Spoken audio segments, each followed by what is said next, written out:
Now, South Africa belongs to all who live in it. So says the Freedom Charter, a cornerstone of the principle of non-racialism adopted by the governing African National Congress many moons ago. But of late, the party has come in for serious criticism within its own ranks that it has regressed and become more tribalistic and even racist in its outlook. To discuss the national question, I'm now joined by the African National Congress's Deputy Secretary General, Jessie Duarte. Ms. Duarte, good morning. Thank you so much for coming on. Now, of course, this is an issue that has been occupying you and many cadres of the ANC for a long time. Yes. When I was doing my research, I actually came across a piece that you wrote in 2015 on the matter before you made the speech in Naledi that caught the headlines that said, you know, Jessie says the ANC is tribalistic and racist. Exactly. Yeah. And you spoke about a really important issue. You were saying that this definition of Africans in particular and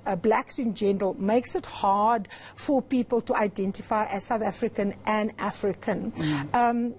How do the ANC move forward when people are claiming that they are being de-Africanized and that people are being, you know, almost ranked in terms of the way in which oppression works? Now, we know, of course, apartheid did divide us in that way, but how do you overcome it? Do we still need to be speaking about Africans in particular and blacks in general?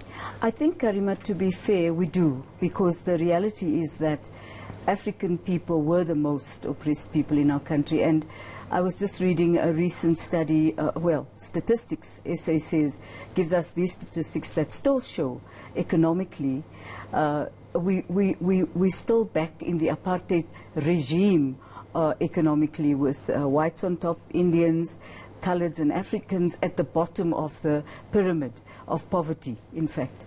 So affirmative action and broad-based black economic empowerment are not policies that we can do away with. But I think what we're discussing now, and we must discuss as a country, not only as the ANC, is this notion that because we're diverse, we can't be a nation. And the whole notion of what is nationhood. You know, a nation in Europe is a homogeneous, single language speaking entity, perhaps. In our context, we're multilingual. We have different traditions and cultures which shape us. We have different languages that shape even the way we express ourselves.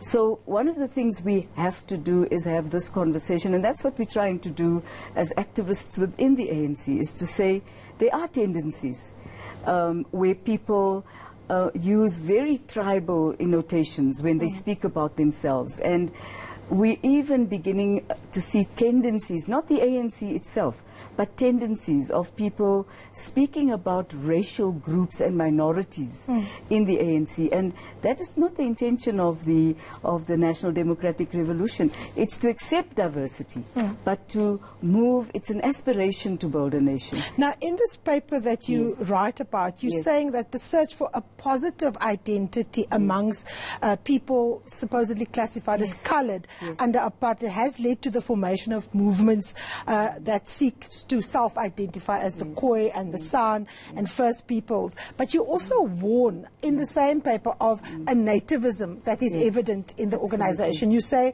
the narrow African nationalism discourse is that still describe those South Africans classified as coloured, Indian and European as non-African. This brings about an anomalous situation where people are at the same time South African but not African. When this is combined with the enduring racism informed by the ideology of white supremacy and a growing tribal consciousness, then we are facing a South Africa with fragmented identities that constantly are at odds with the other in society. So, I mean, that is an acknowledgement that we should move away from Africans in particular and blacks in general, and that we are Africans. I mean, do you see yourself as an African? How do you define yourself? I definitely am an African. I can't define myself in any other way. And I'm also a black person. I can't define myself in any other way. So, but I'm also not, not unused to the reality that when you are in the state and you have to develop people, you have to look at it from a perspective of who needs development the most. But The nativism that I was talking about was where, in particular, you almost overlook that there are other people who also need development and are poor, were black. And the analogy that people make, which I didn't put in the paper, but I would have liked to, was to say this argument that in the Western Cape there was a specific labor law that, and I'm researching that very deeply. As you know, my family originate from Makassar. So the reality was, what were these specific jobs? They were farm workers and domestic workers in the main. And the artisanal skills that came from the ancestors. Whoever came from wherever they came. The carpentry and so on and so forth. But that was something that colonialists built up and have created this perception that these people that apartheid called colored people were not so poor after all. I don't identify myself as a colored. I think that's a negative identification. And I think of late the movements of people to be recognized as indigenous is also correct. You've seen yesterday that the recognition of the Khoi and San chieftainships were recognized. I have no problem with that. Tradition and culture, as Frans van Ons says, is what shapes us. But in our context, we simply have to try to find a way of seeing this aspiration of building a nation based on our diversity and not looking on it as a campaign slogan. And I worry a bit. I listened to the chief whip of the DA, and, you know, as he was speaking, I was shaking my head and saying, oh my God, there we go. They've already looked at this as a slogan. And the fact is, we're discussing it in the ANC. I went to Naledi, discussed it, and you know what really impressed me was, in that debate, the activists of Naledi were so clear in their minds, and they argue one of the things that really keeps us apart is apartheid's geopolitical, it's still there. Soweto is still Soweto. We're still separated physically, and we need to find ways. Mr. Duarte, you've mentioned so many valuable... I'm sorry, I'm just rattling on. You've mentioned so many important things. The one is this perception that people who self-identify, let's say, as coloured, were kind of better off, you know. And you speak in your speech that you made in Naledi, you actually speak about those people not having been to places like Rivoli, to Westbury, to Nuclear. And you say that, you know, we act on things we don't know. We claim people benefited from apartheid, but those who say so-called coloured people benefited from apartheid have not been to Westbury, Nuclear and Rivoli. We talk without knowing. Now, there is this perception, and this is what was so dangerous about the apartheid regime. It wanted to actually divide and rule, not just in terms of the race classifications, but even within, you will see communities, chiefs were removed from their positions if they didn't cooperate, other people were put in charge, and of course it put us against each other instead of against the colonialists. And we see that political parties are still trying to politicize ethnicities, right? So a lot of people will say they want non-racialism, but they don't want to be involved in anti-racist work. So how do you go about working for non-racialism and do anti-racist work? Shouldn't the first thing be that, like you say in the piece, Neville Alexander says race is a construct, but there are lived experiences of people. Absolutely. Look, there's no other way except contact, direct, immediate, and personal contact between people to undermine all these fallacies we have about each other. You know, for example, Karima, the name calling. Paulo Jordan points out to me, correctly so, that when we do door-to-door work in KZN and go to an Indian family, we're not allowed to go into the house if it's an African person. You know, they were turned away, and the K word is used. Now, similarly, I grew up being called a Kuli Busman because I was a, well, you didn't quite know what to call me. Either you called me a Kuli or a Busman, but you just put them together, you know. Or the reference to Indian people as Kulis and to and to white people as burkis, you know. I think that is the crudest form of actually dealing with the ethnic problem. And what exacerbates it, unfortunately, is the consistency with which some political parties play on ethnicity.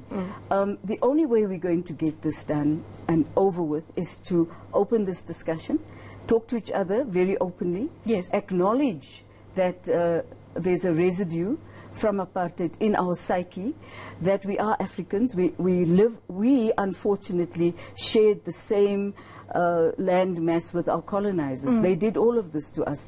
And the fact of the matter is we've adopted some of their habits. The ANC is not a racist organization.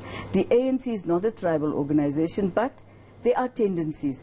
And that's why we're openly discussing this matter and saying, we cannot regress. You know, when the story appeared, the latest story that you did, the speech that you delivered in Our Lady, I posted it on my Facebook page, and there was a lot of discussion on the matter, and that's how I discovered that you'd actually written the piece, you know, in 2015. But one comrade who was very active in the African National Congress was very angry and said when she was detained, she was actually detained by a black apartheid-serving police officer who asked her, why is she in the struggle? Because she's colored, there's no place for her. And she said, I'm actually fighting for your freedom because you're part of a Bantustan arrangement. But when people look at transformation now, Ms. Duarte, they often reduce it only to race. And they often see people who served apartheid in the Bantustans progressing, because that's the only definition we've given transformation. Unlike the graphic that we want to show on the screen, that South Africa belongs to all who live in it, black and white. How do you change that? Because that's what makes people actually feel excluded. Firstly, we need to acknowledge that we can't run away from the fact that black people in general were discriminated, but in particular African people. So we cannot say that that isn't the truth and that isn't a correct truth. But how are you black and not African? But how are you black and not African is the fact that in the definition for us of what must change in our society is how we've treated the people in this country, or how they were treated. Now let's look at the economy, and I think you can go back to some of the statistics that fly around.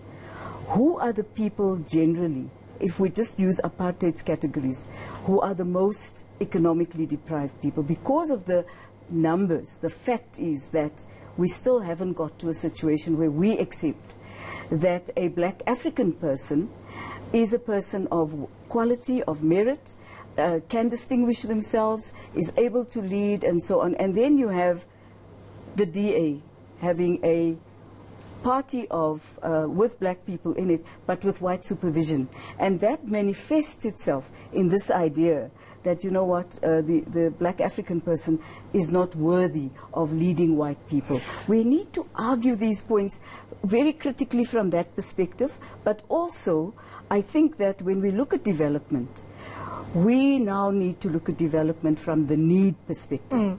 How many people are there who really need housing? But I also just want to point this out to you. I was in the Eastern Cape where the MEC for Housing had built some 2,000 houses. And the people in the northern areas refused to move out of their backyards into those houses because they didn't want to live with black African people. Now, that is the thing we need to talk about and undermine. You're not going to force people into nationhood, but you can. That's actually such a great example that you're using, right? So you're correctly saying that we need to break down the bigotry that exists among black people in general, right? But here's the thing. When the Springboks came back with that cup, they went to the Eastern Cape, but they didn't go to the northern areas. I know. They locked them out. And people there were very angry. They felt ignored. They felt dismissed. Absolutely. And so that, for me, would be an example of that narrow African chauvinism that we're talking about. Saying to people that you're not part of us. You don't vote ANC, so the team is not going to come and visit you. The ANC is often guilty of that.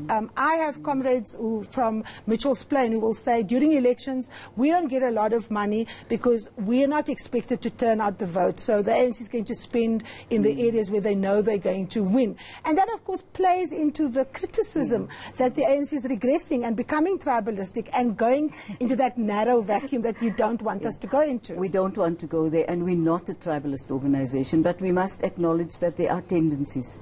And I think the marginalization of communities is the one thing we consciously have to fight against. I use the word fight because there's no other word that describes that.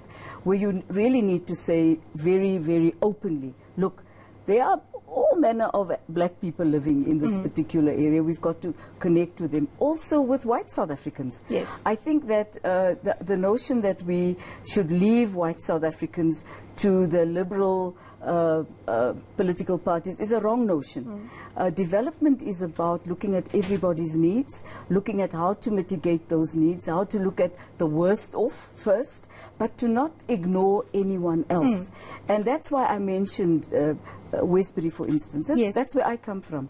Do you know, nothing has actually changed for the people of Westbury in the last 30 years. And they feel very left out.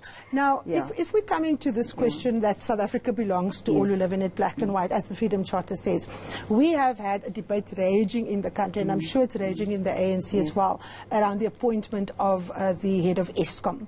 And many people were saying that black people were overlooked and that this is not transformation. Now, ESCOM has always, since the democratic dispensation, bar for a few months, been led actually by a black person. What do you say to those in your own organization, in the EFF and in society in general, about white compatriots who have a contribution to make? That says you chose a white person because you don't have any faith in a black person to run the state-owned company. I would say that for a company like ESCOM, you choose the most competent person that you can find, black or white. And you do not make the contradictions and the comparisons, because a manager is a manager. And at that level, you manage or you don't, you know. So let's see what happens now. This is a new manager that's been appointed. And it's not about his whiteness or his lack of being a black person. He was chosen, I believe, because those who chose him thought he's good enough to do the job. But the unfortunate thing is the comparisons that are being made, because I think from 2000 or 1998, ESCOM's been led by a black manager, whether it was a African person or it was any other person. The fact is it was a black person. This is the first time in a long time that a white South African is leading it. And I have a difficulty with making that comparison, because for me, I'd like to see whether this person is going to be able to do the job, so that if he fails, we mustn't say he failed because he's white, and neither must we say that any other black manager failed because they're black. And we lack the substantive issues in our debate here. We quickly go to race. I would say we must quickly go to competence and say, did that person in fact do the job correctly? But we often use race when we want to not account. We often use race when we don't want to redress historical injustice. Then we colorblind. So you have race reductionism on the one side and race denialism on the other side. It's obviously a lot more textured and a lot more nuanced. How do you strike that balance? I mean, my dad used to work in housing, and he always said to people who identified as the colored community, saying, you've been on a waiting list, but actually in Khayelitsha there was no list to begin with. So if we are to begin at those who need it most, it's not that you don't, but there are actually people with a greater need. But how do you sell that when people who seek to divide people using race, how do you sell that to the poor, to the marginalized? Shouldn't we start by saying we need to look at class more importantly as a driver? Absolutely. Now I think we're going in the same direction as my paper. The thing is that we are a class-based society, and we're going to have to go that direction, and we're going to have to unlearn the race arguments and unlearn all of those socializations that we've grown up with, and begin to understand that the black working class in this country is a multilingual, multicultural, multi-spiritual working class, have the same needs. Poverty levels there are exactly the same, undeniably so. The statistics show so. And begin to deal with it on that basis. Now, that is a big shift. And I think that's the shift we need in the country, in the ANC. And also, Karima, let me just say this. You know, racism is on the rise internationally. Yes. The Bolivian fascism is on the rise. Fascism, and it is. And it's about exclusion. It's about power of a particular strong group of people needing to use race as an element of exclusion, and we can't go there. In the same way that we must fight patriarchy. The two elements of the National Democratic Revolution that are critical to us is non-racialism and non-sexism. And of course to struggle for a more equal society. Absolutely. Because inequality is obviously the one that cuts across all of these categories. You know, I'm agreeing with you so much, I'm getting worried. The thing is that really it's about inequality, and it's about the fact that if one looks at those who are paid very highly in our country, it's not just white people who belong to the 1% any longer. You know, the gap of the 1% and the people at the bottom is ever growing. We are still the most unequal society, so they say in other parts of the world, and that is not different. So our struggle right now is to fight this thing of a race, classifying you as a person of a particular race and then marginalizing you. Okay, we've got, of course, a long way to go. The struggle continues, as they say. Thank you very much for coming onto the program. And we'll, of course, track the conversation because it remains relevant for as long as race is still actually a big decider in who takes part in the dividend of democracy. In many cases, it's only rich people that can buy their non-racialism, and that is, of course, a problem that we must all address. Jessie Duarte, thank you so much for your time. Next up, we take a look at the stories making headlines in the weekend newspapers. Stay tuned. Thank you.